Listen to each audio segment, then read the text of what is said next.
All right, we're going to go ahead and get started. Nice group. Welcome, everyone. I'm Shelley Hazer. I'm the director of the Lifelong Learning Program here at Flagler College. Feel free to leave your email. We do a lot of things with the Historical Society, but we also do different programming as well. So welcome, Lifelong Learners and Historical Society. If you're interested, the Lifelong Learner program is doing a Kentucky Bourbon Trail in Kentucky, so just reach out. But anyway, I just wanted to welcome everyone and say I'm thrilled and excited that Dr. Stephen Noll will be speaking with us, and Megan Altis is going to come up and introduce him for us. Thank you. Just before I get started tonight, I wanted to talk about a recent retiree from the St. Augustine Historical Society.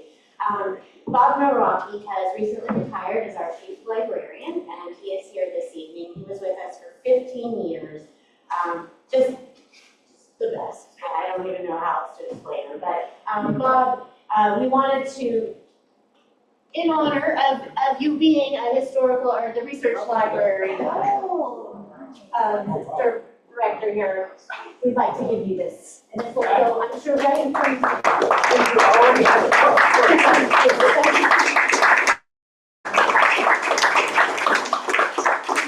Thank you so much.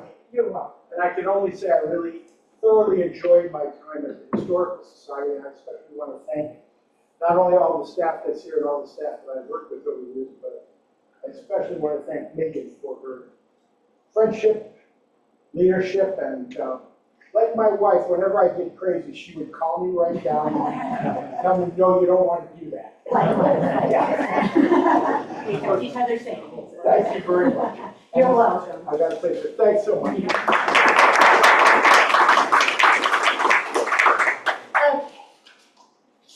Right, well, Dr. Stephen Noll is a professor in the Department of History at the University of Florida. He received his PhD in 1991 in American History from the University of Florida, his MA in 1985 from the University of Florida, his MED from the University of Florida in Special Education in 1976, and his BA in 1974 from the College of William and Mary. He joined the University of Florida Department of History in 1992.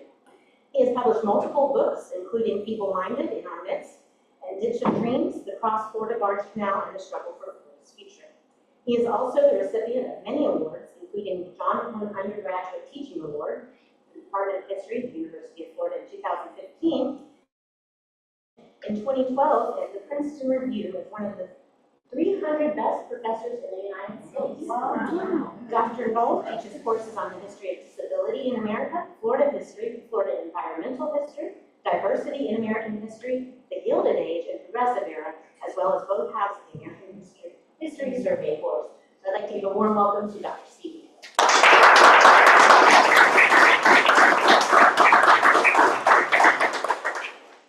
Is this welcome or not? Can you guys hear me? We can hear. Phones off? Oh.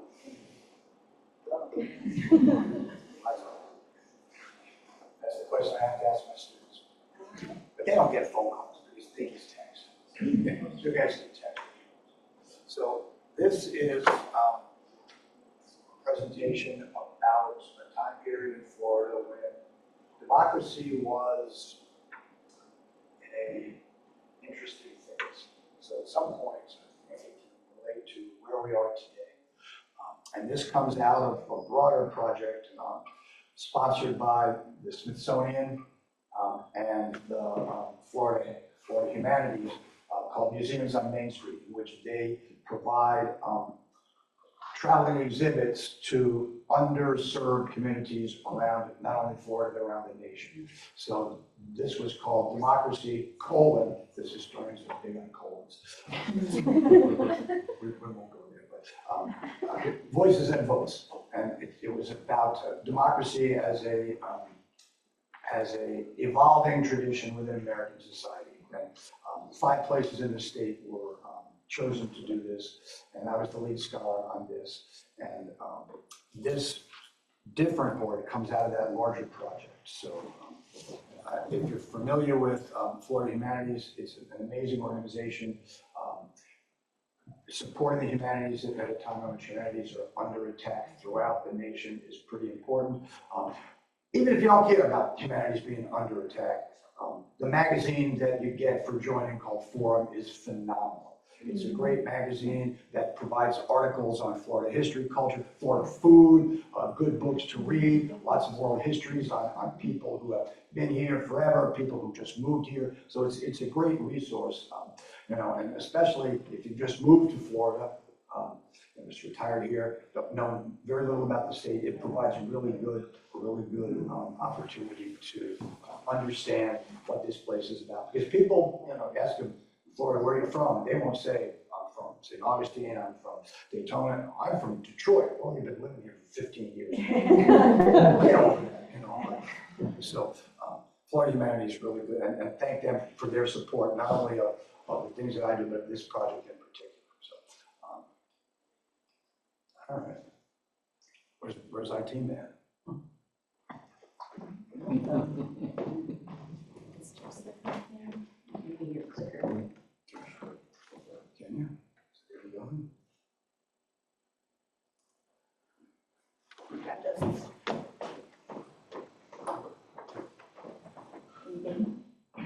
Is he here? You found it. No, that's not good. It's freezing. It's freezing. It just wants to go to the end. All right, there we go. All right, we good? Done? You want to go to the next one? No. Okay. It's coming here. Okay. Oh, okay. Okay, all right, here we go. Okay. No problem. All right, Civil War's over, 1865. The South has lost. The South has lost. Governor John Milton, who Milton in the Panhandle is named after, cannot live with the North winning. So he removes himself from Tallahassee, goes back to his plantation in Jackson County, Mariana, called Sylvania, named after the television. No, named after what Sylvania means. I don't know. You guys are as clueless as my students. Sylvania, it's Latin for woods, right? Pennsylvania, Penn's woods, right? So Sylvania goes back there, blows his head off, kills himself. Because death would be preferable to reunion with them, right? So that tells you, so the state's kind of in a mess, right? The state's in a mess. The South has lost, and Edgar has killed himself. Slaves are free, which means they are free, but we're not sure what they are, right? Are they citizens? Are they just not? So that's what we're going to talk about. This is the time period called Reconstruction, from the end of the Civil War until the 1870s. So a whole series of governors take place after the death of Mr. Noll. Abraham Allison is a governor right after he dies, and president of the Senate, acting as the governor. He resigns in May when Union soldiers come here and take Tallahassee. And Tallahassee is the only southern state east of the Mississippi, which the capital city, which was not captured by Union soldiers during the war. So he is the governor until Union soldiers come in, then he has to be removed. So now we got to find a new governor, right? So President Andrew Johnson, not president because because Abraham Lincoln was killed, right? Lots of death here. So appointed by President Andrew Johnson, William Marvin is the governor for not very long, right? For 6 months, And he too then is removed and a governor is elected called David Walker. And these guys are all Confederate individuals, right? People who were involved in the Confederate government. So with this new government, we have to have a constitution. Right? So we're going to develop a constitution, right? These are the governors. There they are, Allison, Marvin, David Walker, right? All look the same.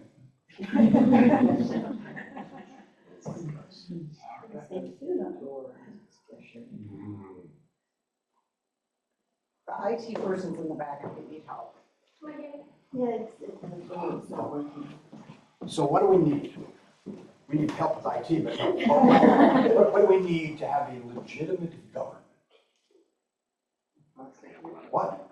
Law. What kind of law? We need a constitution, that's what it is. So we're gonna have a new constitution established with David Walker as the governor. And it's a constitution that is gonna recognize one thing.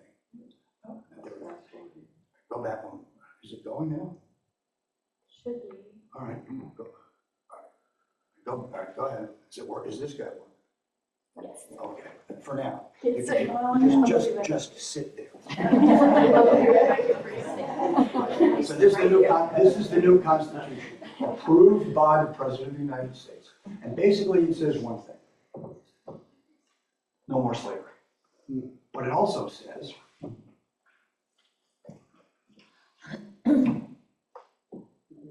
qualifications for white male people, right? So, women, forget about it, right? But certainly it says that these people who are free are not citizens. They're just not slaves, right? So they're just, and the worst part of the American Constitution is the 3/5 compromise, right? And which says that slaves shall be counted towards population as 3/5 of a person.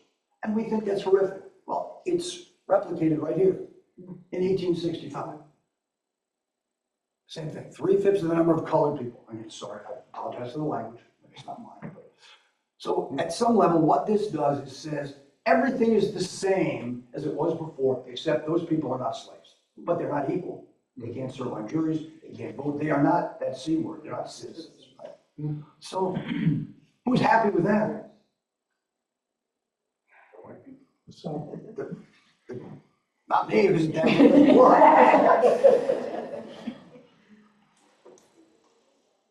They're not happy. All right, you might have to stay down here. Okay, go forward.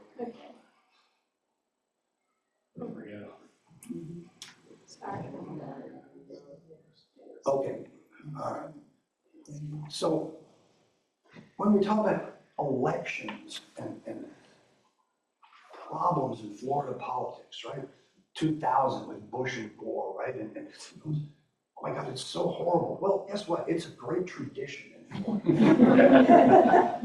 This guy, elected senator, but not really, because when he's elected, the United States Senate refuses to see him because he is a former Confederate guy. So he's the senator, and we talk about nepotism. Oh my God, this guy appointed his brother, and the people at New College are related to the people of Disco. Nephew of Territorial Governor Richard Keith Call, cousin of the governor. Well, rather incestuous, right? Rather incestuous. Yeah. Very incestuous.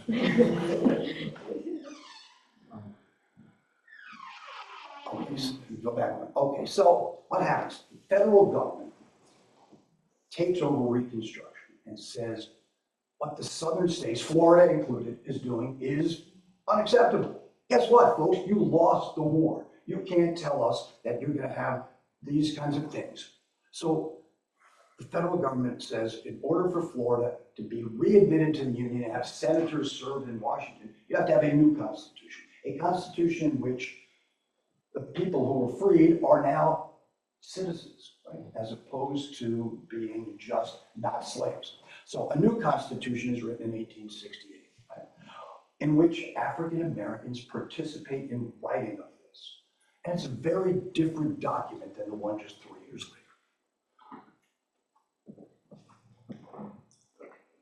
Black delegates, 18 of them, right? And it's voted on by the people, right? It's voted on by the people. For the Constitution, 60% against. And this is established, right? You can see how few counties there are here in this, right? This is Dade County. From Dade County, from the Keys all the way up just about to, so, pretty amazing, right? Pretty amazing. So, Florida's readmitted to the Union based upon this Constitution. So here it is, right? So we have to do this. Executive order to commanding general, Union troops are here to help enforce the laws that Black people should be allowed to be full citizens. And this is some of the things that are in here, right?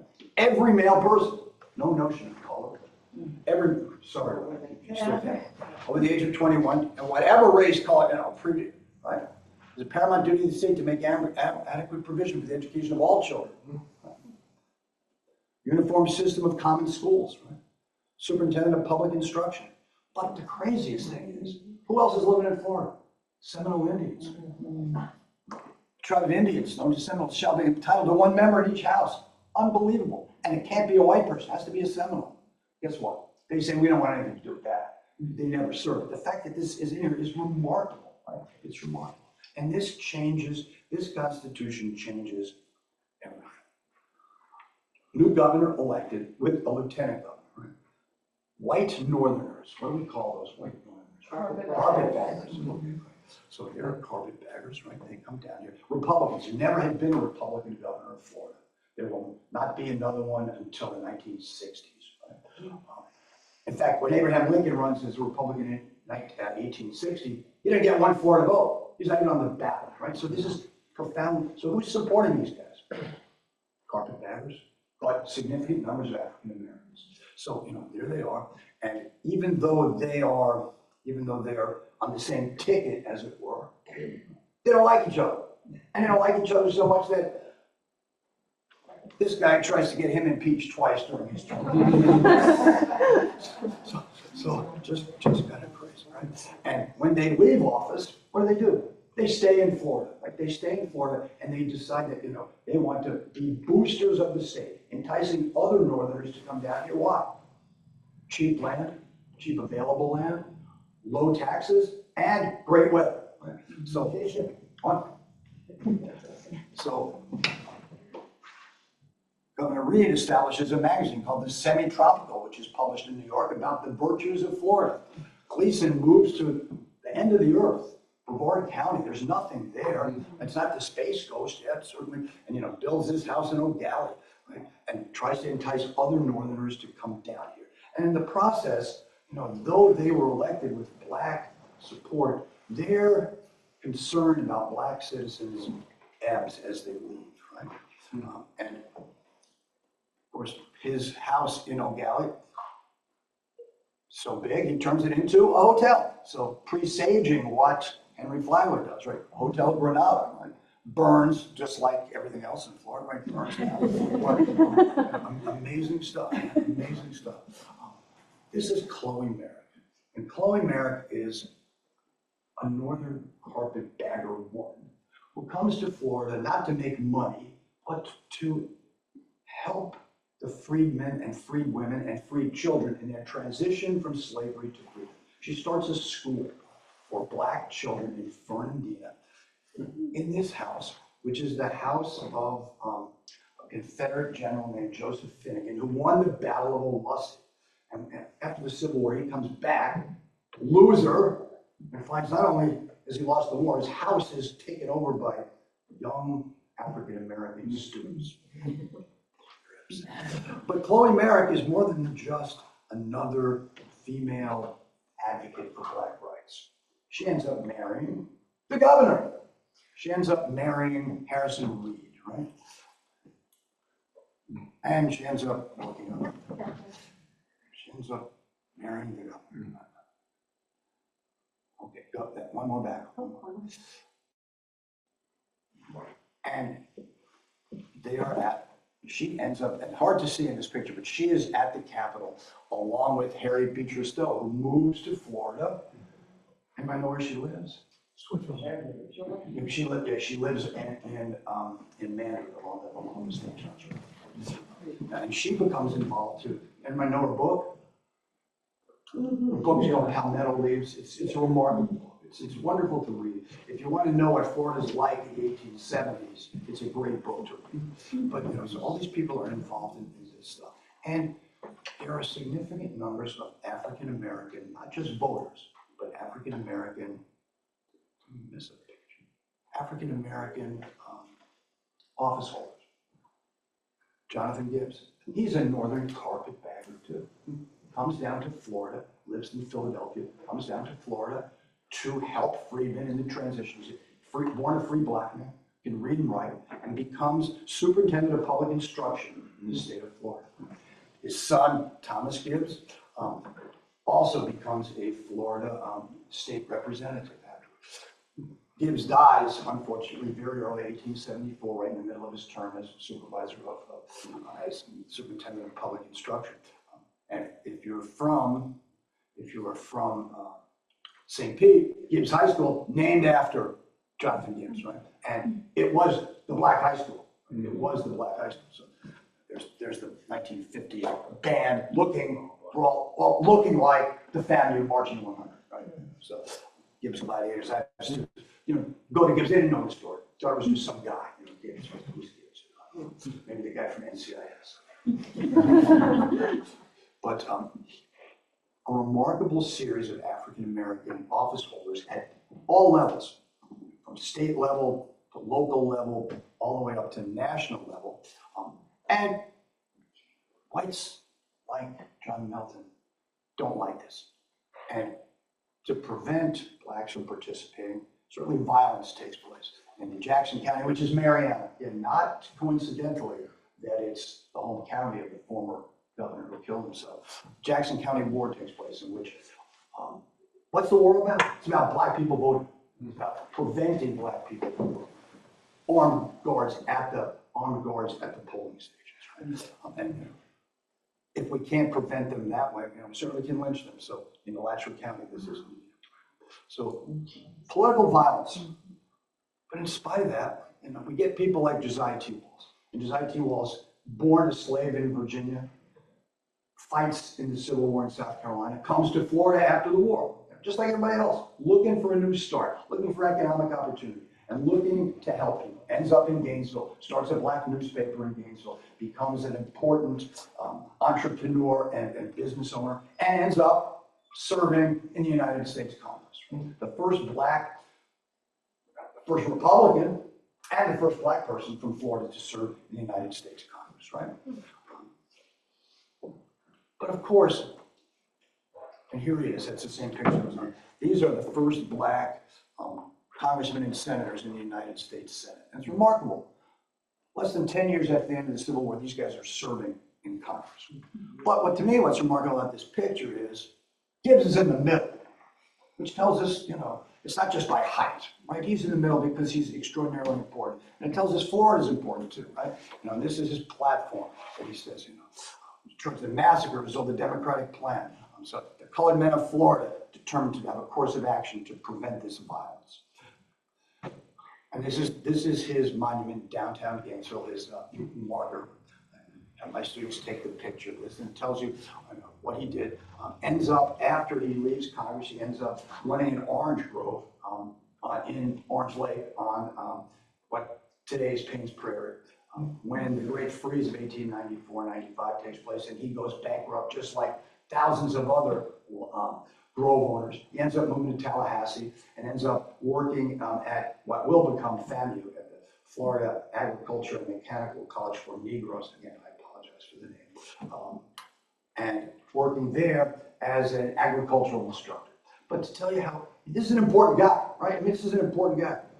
We still don't know where he's buried. And when he dies in 1905, there is no notice of his death in any white paper in the state.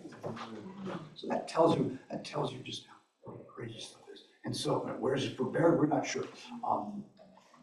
Finally, there's some recognition. This is a government building in Gainesville renamed after him right around after George Floyd. What building do you think that is? What building would be the appropriate? It's the supervisor of elections. Interesting. So that's, don't feel bad, my students didn't know that either. So. While all this is going on, Florida's an interesting place. This is Florida's first millionaire. It's a guy named Jacob Summerlin, and his nickname is wonderful, the Cracker Cowboy. And at a time in which much of Florida is open scrubland, Jacob Summerlin is involved in Florida politics, and he is a rancher in which he takes cattle and moves them to Punta Rasa on the west coast and ships them to Cuba, which is where most of Florida's cattle end up. Hard-bitten guy. He maintains that he's the first white person born in Florida as an American territory in 1820. And that's true, we're not sure it's a great story. Also, he's the guy who helps move the Orange County seat from Sanford to this small, rather unimposing place called Orlando, because he's got land. This is some of Cracker Cowboys. This picture actually is taken in Gainesville in 1883, which tells you how different it is. There's Florida Punta Rasa, right? That's where he's shipping it. Anybody know who took this picture? This picture taken by Carlton Ward. I don't know who Carlton Ward is. Carlton Ward is an incredible photographer. Can't hear me? The AC's on? Yeah. Can you hear me now? Okay, I'm sorry. How about now? Better? Excellent, thank you. Carlton Ward is this incredible photographer who wins awards. If his stuff is ever available in an exhibition, go and see it. It's unbelievable. A lot of pictures of Florida Panthers. He's enamored of the Florida Panthers. But he's also enamored of the Florida Cowboys. But crazy stuff. During Reconstruction, Barber Mizell feud takes place in Orlando, in Orange County, in which Orange County Sheriff David Mizell becomes the first county sheriff to be killed in the line of duty. That's at Blue Gardens. That's his house. Rebuilt. It's over cattle. And the Barbers don't want to pay taxes on their cattle. And the assumption is because that tax is going to go to what? Help to pay for students who are black to go to school. So we don't want to do that. So Mizell goes there, tries to pay the tax, he gets shot. Other people respond. Maybe 35 people are killed in this. It's unbelievable. Right? It's over cattle and it's over voting. Right? And so what it tells you is, long and complicated history of confrontations. And Florida Cowboys, again, that's a Carlton Ward picture. Seminoles as Cowboys, still an important industry within the state. Florida's last Republican governor, and Ocean Hart, amazingly, is not a carpetbagger. He's a native-born white Floridian, and he is much more committed to black rights than either Gleason or Lee.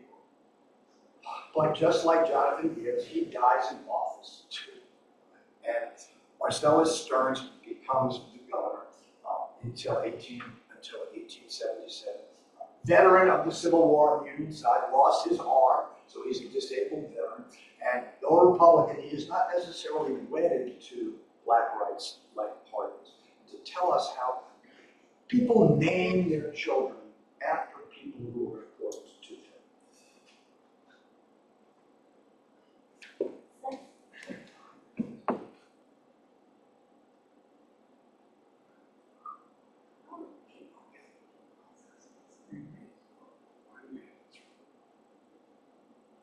I'm going. This is Ocean Street. Black guy, named after that last white Republican governor who was concerned about black rights. Born in Bartow, leaves Bartow with his family after witnessing a lynching on the Peace Road. Ends up becoming a doctor, getting his medical degree at Howard University in DC. He moves to Detroit, where he buys this house in a white neighborhood. Not a good idea. The house is surrounded by white people, signs, throwing eggs. So what does he do? Takes out a gun and shoots him. Black guy is shooting a white guy. Not gonna act good. Except he ends up with an incredible lawyer in the 1920s. I know who the greatest criminal lawyer in the 1920s is? What? Clarence Darrow, yes. We think of Clarence Darrow in the 1920s with Scopes trial. We think of Clarence Darrow in the 1920s as Leopold and Loeb, right? He also defends Ocean Sweet. Interesting. Talk about it's complicated. What's he say? Stand your ground. Stand your ground. Man's house is his castle. Gets him off. You think about that. It's complicated. But again, not coincidental. That's his name. So 1876, presidential election. Rutherford B. Hayes runs against Samuel Tilden. Rutherford B. Hayes wins Florida by maybe 900 votes. Maybe, we're not sure. Recount after recount after recount. Governor's race, interesting. More people vote for the governor's race than they do for the president's race. And the governor's race is won by a Democrat, George Drew. The incumbent, one-armed Republican, Marcellus Stubbs leaves the state. Drew wins by 195 votes. But both of those are what? Contested. The assumption is by both parties that both of those are wrong. So it goes to columns. Those numbers will change.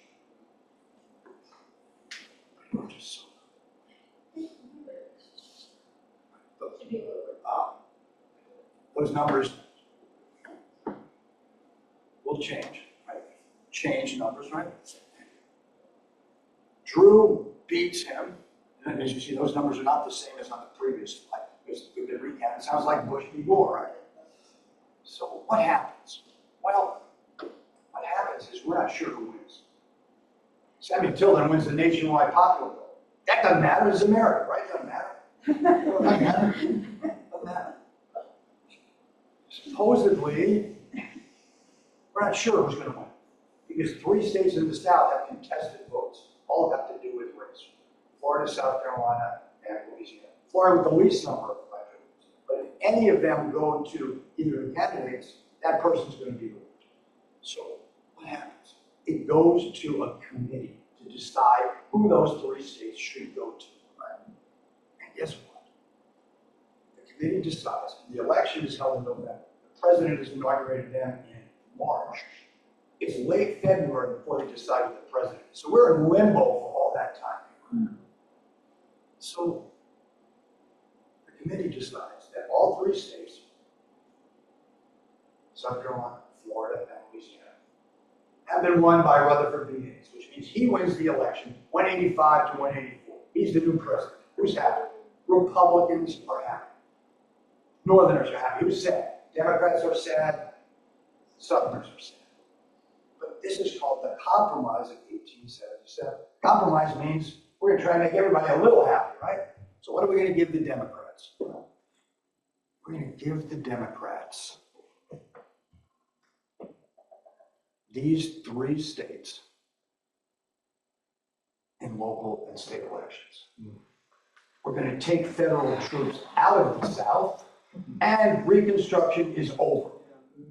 So the winner on the national level is Hayes. The winner on the local level and the state level are the Democrats, and the losers all around are those black voters, right? So, and the result is this thing called redemption. And it's called redemption because the South is redeemed for the correct people, right? So, you can certainly see. So it's called the Compromise.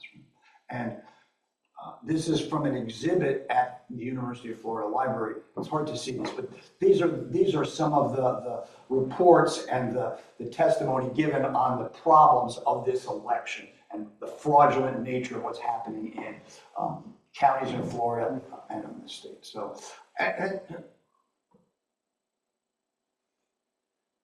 contested elections, right?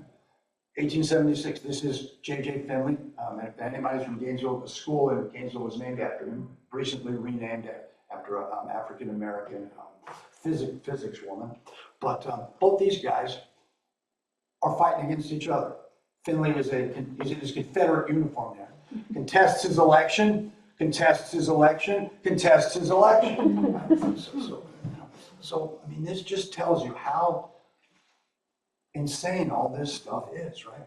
Eventually, Finley wins all the time because Democrats are back in power, but we're out of power, so we gotta.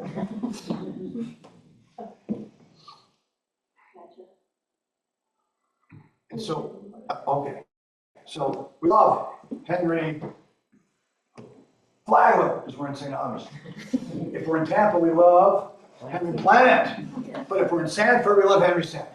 And Henry Sanford comes to Florida just like these other 2 guys. And he is a northern entrepreneur, but he's also a big member of the Republican Party. And so he establishes the town of Sanford that's growing pineapples and celery, right? Exotic trees, right? Most of the labor performed by Swedish immigrants, which is just very bizarre. He entices them to come here, and what do they say? Really, I gotta work in these fields at 800 degrees in the summer, so they leave pretty quick. You know, there's Sanford, this is the town that he builds, which is the major place in Central Florida, along the St. Johns River, not Orlando. And you know, Sanford celery building, St. Johns River, amazing stuff. But I'm gonna give you half my honorary. So, and this tells you about my. We need in our, this is a Republican, right? We need in our ranks more white men. I have no fear of alienation. They'll be our friends naturally. So it tells us that even those people in the Republican Party, and he's a big player, because he's the wealthiest man in Florida at this time, because Henry Flagler's not here yet, right? There's no reason both races may not work together, as it is their mutual interest, but we need more white men. So crazy. We need more. This is me. This is my problem. No, you did, you did. Did we go? Yeah, you could skip it. I go one. All right, so Florida's bankrupt with all this stuff. The state of Florida's bankrupt. So what are we going to do? We're going to get a northerner to bail us out. Wealthy northerner named Henry, not Hamilton Diston. And Hamilton Diston is going to give the state of Florida $1 million. I mean, he's not going to just give it for, what's he going to want in return? Land. He's going to want land. Right? So the state of Florida is going to give him 4 million acres in 1881 for $1 million. If you're a math major, it's 25 cents an acre. Everything, pretty much everything south of south of Kissimmee. Right? And an option for 10 million more, with the stipulation that what happens? He has to drain the land because most of Florida is what? Too wet. So builds all this stuff. Right? Builds all this stuff. Again, this deal is brokered under a Democratic governor, a former Confederate leader, who is working with Northerners because money counts, money talks, right? So these are his particular land companies. He's not going to own 4 million acres. He's going to sell it to people. So he develops all these different land companies to market land after he's what? Drained the land. It's another one. Loans of $2 million, lots of money.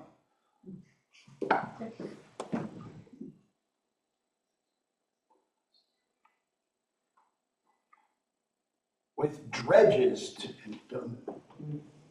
I can tell you guys are old enough to know Rube Goldberg, yes. It's a Rube Goldberg contraption, right?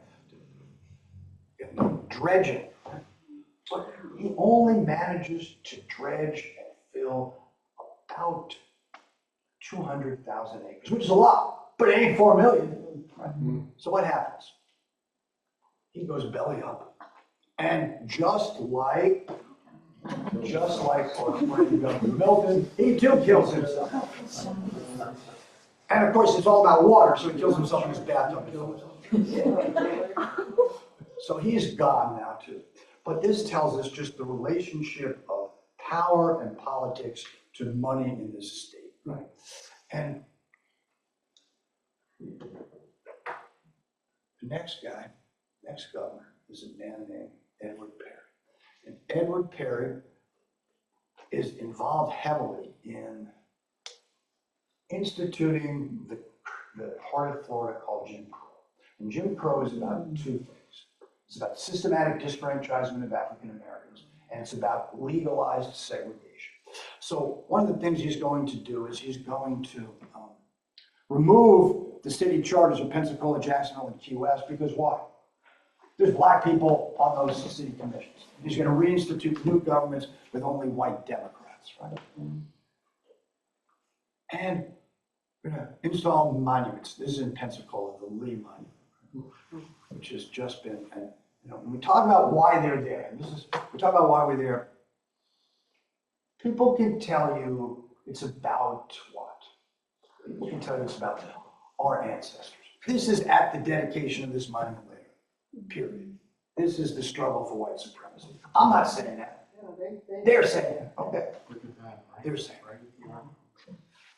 Mine is finally removed. Did we miss? Yes.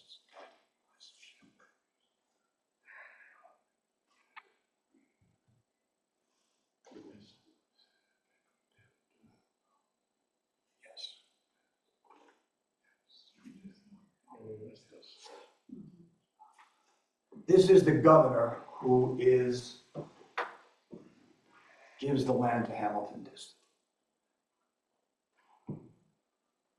Confederate leader, you can see this. Man, look at this. Governor, Surveyor General, State Controller, Governor again, but he's involved in this political embroiling over this murder and lynching over these two black politicians in the 1880s who are arrested for killing a white politician, and they are lynched. And he is aghast.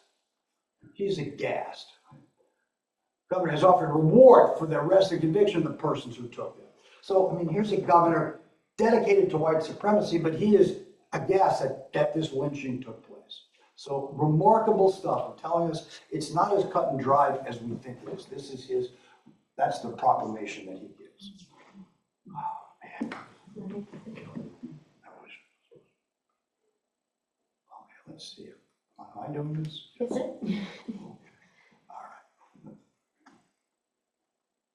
Okay, so now, what do we need? Black people, in spite of the fact that Reconstruction's over, black people are still involved in government. Thomas Gibbs, the son of Jonathan Gibbs there, Pensacola mayor. And many of these people are mixed race, including this guy, Henry Chandler, who's an African-American from the north, a lawyer, who moves to Ocala and becomes a member of the, easy to find him here, he's the only black guy, right, in the Florida State Senate. So what do we need? What do we need? We need a new constitution. We need a new constitution. So in 1885, we develop a new constitution, getting rid of the 1868 one, the one that said Seminoles, that's out. Right? And this is what this says. Prohibits marriage of a white person and a person of Negro descent, whatever that means, whatever of Negro descent means, maybe the one drop. White and colored children shall not be taught in the same school. But Jim Crow is about systematic disfranchisement of black people.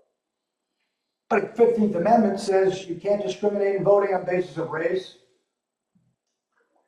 color, or previous condition of servitude. So we can't say blacks can't vote.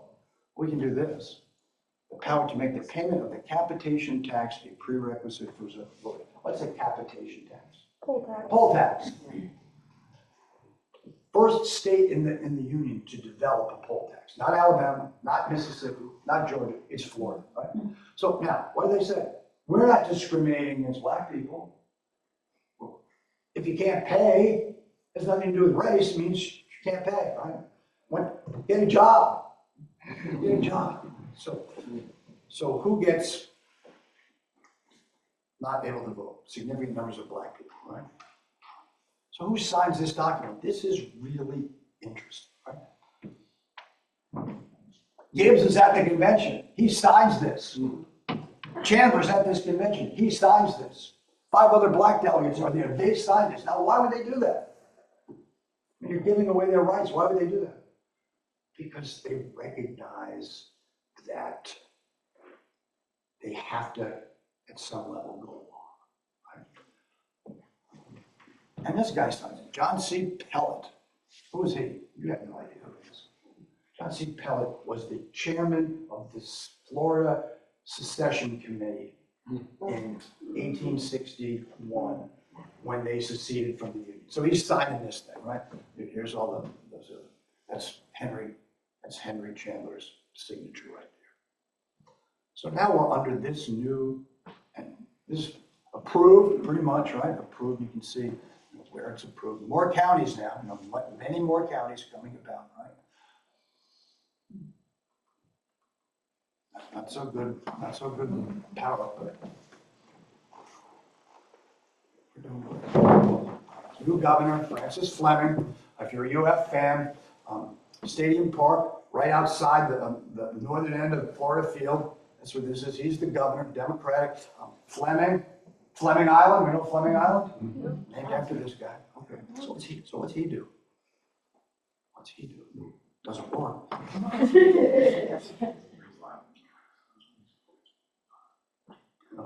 No, should we go back? I'm waiting. Is this working? Throw. He develops the new flag for Florida.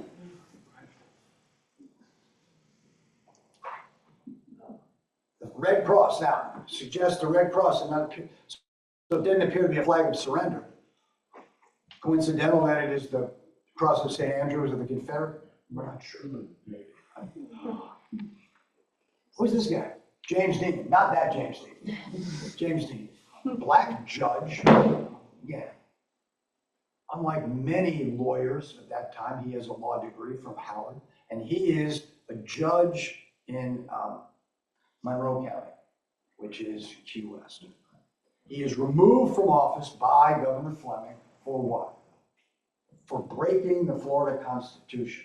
How does he break it? He marries a white man and a black woman. So he's removed. So what's Jeb Bush doing in the picture?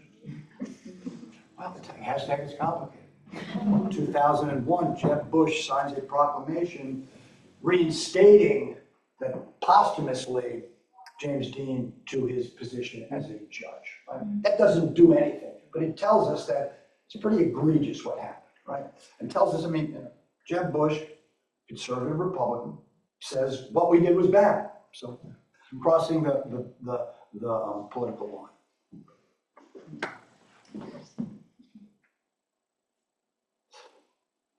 Go back one more.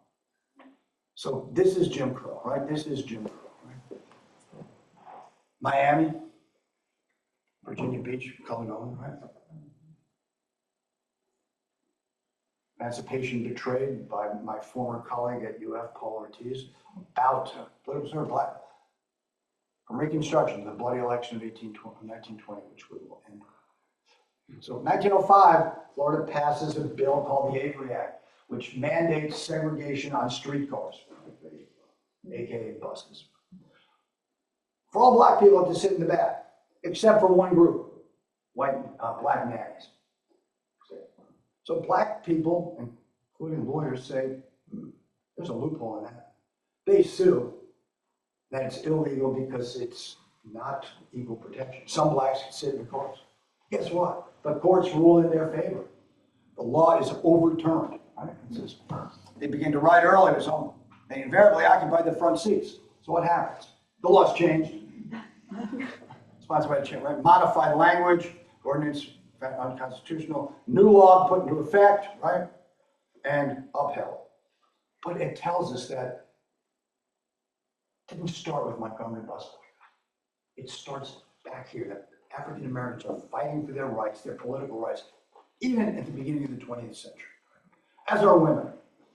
Mamie Jennings, wife of Governor William Jennings, cousin of William Jennings Bryan, much more famous than her husband.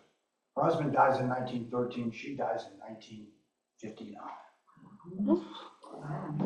And she is remarkable in her push for women's rights, for women's suffrage, for prohibition, and for equality.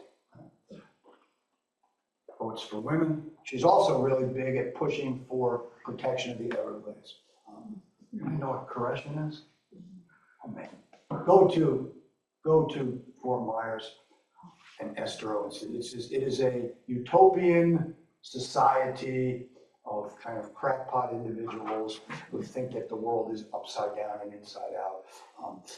And they live there, but women should be equal. And so they advocate for women's rights, as do these Floridian women. So Mrs. Dreyer becomes the first woman to vote in all of Florida in 1915 before the 19th Amendment is passed. And people still have no idea why in Fellsmere voted to have that, but they did. So she's voting there. You can't vote in a presidential election, but you can vote in local elections, right? History will note that Fellsmere led the way. And there's this one, Mary Noll, amazing Floridian, grandmother, goes to Washington, D.C. to advocate for women's right to vote, becomes arrested for protesting at the White House, is placed in the work camp, and participates in a hunger strike at the work camp, and is force-fed at the work camp, and becomes kind of this incredible icon for the women's rights movement. And 1917, we're fighting in World War I, right? Your Honor, I have a nephew fighting for democracy in France. He's offering his life for his country. I should be proud to die in prison for the liberty of American women. Pretty amazing. So what happens? 19th Amendment is passed, right? Amendments get passed by Congress and then by what, 3/4 of the states, right? So some states don't have to what? Pass it in order for it to become a national amendment. Guess what state doesn't pass it? Not just Florida, but southern states. Why? They're afraid because if we give women the right to vote, we may have to give blacks the right to vote too.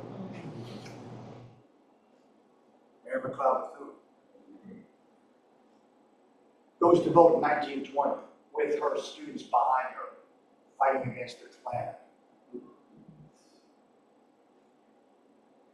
Margaret Dreyer Robbins moves to Florida with her husband, advocating for women's rights. She's a huge labor advocate, right? And they live in this place in Hernando County called Chinsaga Hill, which is a remarkable place. All her papers are now at UF. Her papers are all about advocating for the rights of women. Again, these people are all connected. Marjorie Kennan Rawlings visits here, right? Senator and Mrs. Claude Pepper, not Governor Pepper, Senator. J.C. Penney, Helen Keller, they all come there. So, Florida, really amazing. This is in the middle of nowhere.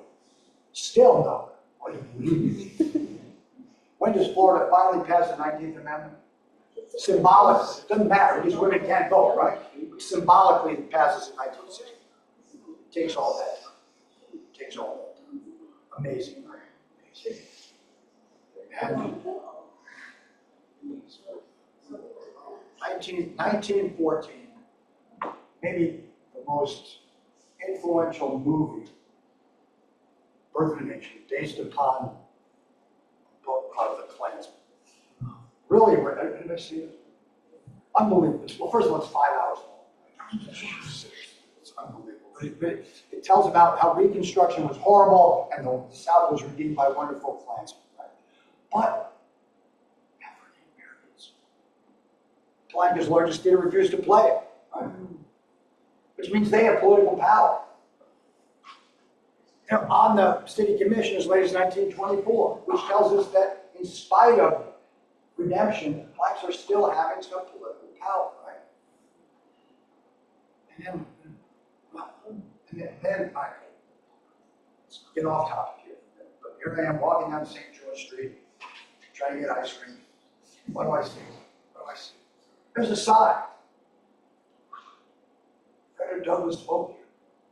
Frederick Douglass speaks in downtown St. Augustine in 1889, in the midst of Jim Crow, right? Welcomed by a crowd of white and black people, which is remarkable, and it tells us the complicated nature of that, right? Which is what's going on here. Sisters arrested for teaching black students. And guess what? They sue because the state should have no right to interfere with what's going on in private schools. Catholics want to teach black children in their schools. And guess what? What's the state say? The state, controlled by white urban Democrats, says what? Yes, you cannot do that, right? declared the sisters innocent, making the law unconstitutional. The law applied only to public schools. So this is the bill that they're talking, which is remarkable. Again, you talk about that in your class. Today, right? Oh, perfect. Yeah, totally. It all ties. It all ties. So that's what I got. Thanks for attending.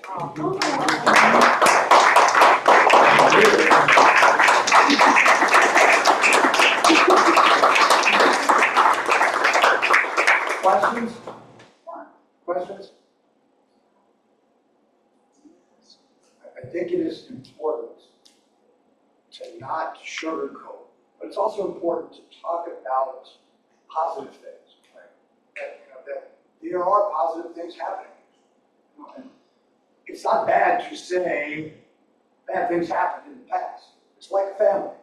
You got bad uncle, right? At some point, if you put bad uncle under the rug, somebody's going to come out. So you just kind of say, okay, let's deal with it. So that's what I'm trying to do. Questions? You see it starting to go backwards? I think it's, yes. I think it's going backwards. I think when we try to not talk about things like that, yeah, I think that's a problem. Yeah. Yes. And again, it says, in the first slide, it says, the views expressed here are not the views of the Florida Historical Society or you guys or anybody, it's just my views. So yeah, so if anybody gets in trouble, it's good. Yes, ma'am. Have you been noticing more censorship by being imposed on professors? I have not, but there is out there. I mean, it's not censorship as much as nitpicking, looking. It's Intimidation? yeah, yes. There's some yes. I have not experienced that personally, but it's out there. Yes. Questions? Yes. Yeah. What was Grant's position as president? Okay, good. Grant's position as president is, again, it's complicated. Grant is remarkable in his attack on the Klan in South Carolina in the early 1870s. Grant really comes down hard upon the Klan and basically shuts them down. But by 1874, he's tired of this. And he's got this great quote that says, I am tired of all this annual autumnal outbursts in the South. Now, why autumnal? Football? why autumnal? Elections. He's tired. We've passed the 13th Amendment that abolished slavery. We've passed the 14th Amendment that's given blacks citizenship and equal rights. We've passed the 15th Amendment that's given them the right to vote. We've shut down the Klan. It's time to move on. And so by 1870, he's tired of this. He's been had 2 terms, but that's a great question. And again, it's this complicated stuff. He changes. He's probably much more interested in it than Rutherford B. Hayes. Was he compromised politically with some of this? Oh yeah. That's yes. Oh yeah. I mean, there's corruption going on. His personal secretary, a guy named Babcock, is involved in all this corruption stuff. So he's trying to fight that stuff. You don't want to hear about this other stuff. He's trying to protect his own. And there's thought that maybe he might run for a 3rd term because there's no, at this point, there's no constitutional right preventing it. So he's worried about that. He says, I can't spend my time worrying about those people because we protected them. Does that make sense? Yeah, that's it. But again, I think what happens in South Carolina is really interesting, and how he shuts it down. Is that a phone call? Just in time. Is there more food? No. I think they packed it up. Sorry. Thank you. Should get all the Thank you.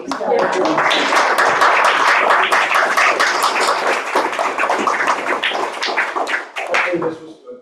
Wonderful. Wow, that's one of my favorite talks.